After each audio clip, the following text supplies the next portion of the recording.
Hello friends, நான் தான் உங்கள் சௌமி லெஃப்ட் சேனல்லேருந்து சௌமி பேசுகிறேன். எல்லோரும் எப்படி இருக்கீங்க ஃப்ரெண்ட்ஸ்? இன்றைக்கி நம்ம என்ன ரெசிபி பார்க்க போகிறோன்னா, சூப்பரான டேஸ்டான ரவா உப்புமா, அதுக்கு அல்டிமேட்டான தேங்காய் சட்னி தான் ஃப்ரெண்ட்ஸ் பார்க்க போகிறோம். அதுக்கு முன்னாடி இப்போ தான் நம்ம சேனலை ஃபஸ்ட் டைமாக பார்க்குறதா இருந்தால் சப்ஸ்கிரைப் பண்ணிக்கோங்க, அப்படியே பெல் பட்டன் கிளிக் பண்ணிக்கோங்க. வாங்க ரெசிபிக்குள்ளே போகலாம். தேவையான பொருள்: ரவை 1/4 கிலோ, பெரிய வெங்காயம், இஞ்சி பூண்டு பேஸ்ட்டு, 2 வரமிளகா, ஒரு பச்சை மிளகா, கருவேப்பிலை, ஒரு கொத்து. அவ்வளோதான் ஃப்ரெண்ட்ஸ். இது இருந்தால் நீங்கள் 10 நிமிஷத்தில் ரவை உப்புமா பண்ணிக்கலாம். பாருங்கள், நம்ம அடுப்பில் பேன் வச்சாச்சு. அதில் கொஞ்சம் நல்லெண்ணெய் ஊற்றிக்கோங்க. நல்லெண்ணெய் ஊற்றிட்டு கொஞ்சம் நெய் ஊற்றிக்கோங்க ஃப்ரெண்ட்ஸ். அப்போ தான் நல்லா டேஸ்ட்டாகவும் சூப்பராகவும் இருக்கும் நம்ம ரெசிபி. பாருங்கள், ஆயில் சூடாயிடுச்சு. இப்போ நம்ம அதில் கடுகு, கடலைப்பருப்பு போட்டுக்கலாம். கடலைப்பருப்பு கொஞ்சம் சேர்த்தே போட்டுக்கோங்க, அப்போ தான் நம்ம சாப்பிடும்போது லைட்டாக க்ரன்ச்சியாக இருக்கும் ஃப்ரெண்ட்ஸ். பாருங்கள், கடுகு நல்லா வெடிக்குது. இப்போ நம்ம அதில் கொஞ்சம் பெருங்காயம் போட்டுக்கலாம். பெருங்காயம் வந்து நீங்கள் எந்த இது பண்ணாலும் சேர்த்திக்கோங்க ஃப்ரெண்ட்ஸ். அப்போ தான் நம்மளுக்கு கேஸ் ட்ரபிள் வராமல் இருக்கும்.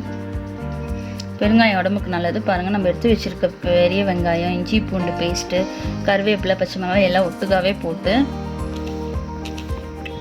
நல்லா வதக்கிக்கோங்க. ஒரு 10 நிமிஷம் லைட்டாக கலர் சேஞ்ச் ஆகிற வரைக்கும். பாருங்கள் ஃப்ரெண்ட்ஸ், கலர் சேஞ்ச் ஆகிடுச்சு. இப்போ இன்றைக்கி நான் வந்து ரவை 1/4 கிலோ எடுத்திருக்கேன். அதுக்கு நான் 750 ml தண்ணி ஊற்றிக்கிறேன் ஃப்ரெண்ட்ஸ்.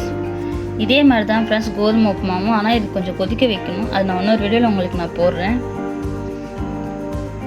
பாருங்கள் ஃப்ரெண்ட்ஸ், உங்களுக்கு கலர் வேணும்னா லைட்டாக மஞ்சள் பொடி போட்டுக்கோங்க. தேவையான அளவு உப்பு போட்டுக்கோங்க. நல்லா தண்ணி கொதிக்கட்டும் ஃப்ரெண்ட்ஸ், அது வரைக்கும் வெயிட் பண்ணுங்கள். பாருங்கள் ஃப்ரெண்ட்ஸ், நல்லா கொதிக்குது. இந்த மாதிரி கொதிக்கணும். இப்போ இந்த ஸ்டேஜில் நீங்கள் உப்பு காரம் கரெக்டாக இருக்கான்னு செக் பண்ணிக்கோங்க. இப்போ வாங்க ஃப்ரெண்ட்ஸ், நம்ம ரவை கொஞ்சம் கொஞ்சமாக போட்டு கலரிக்கலாம். பார்த்து ஃப்ரெண்ட்ஸ், லம்ஸ் வராமல் நல்லா கலரிக்கோங்க. கொஞ்சம் கொஞ்சமாக போட்டுக்கோங்க.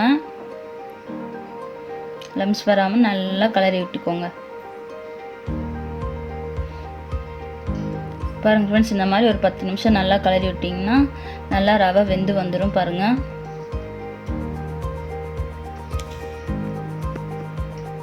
பாருங்கள் ஃப்ரெண்ட்ஸ், நம்ம சூப்பரான டேஸ்டான ரவா உப்புமா ரெடி. சூப்பராக இருக்குது பாருங்கள் பார்க்கும்போதே.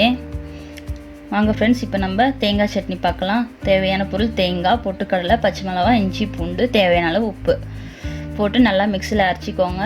சட்னியை தாளிச்சிக்கோங்க. பாருங்கள் ஃப்ரெண்ட்ஸ், நம்ம உப்புமா சட்னி ரெண்டுமே சூப்பராக ரெடி ஆயிடுச்சு.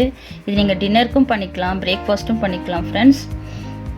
உங்களுக்கு இந்த ரெசிபி பிடிச்சிருந்தால் லைக் பண்ணுங்கள், ஷேர் பண்ணுங்கள் ஃப்ரெண்ட்ஸ். இன்னொரு வீடியோவில் இன்னொரு ரெசிபியோட உங்கள் அனைவரையும் சந்திக்கிறேன். அது வரைக்கும் பாய்.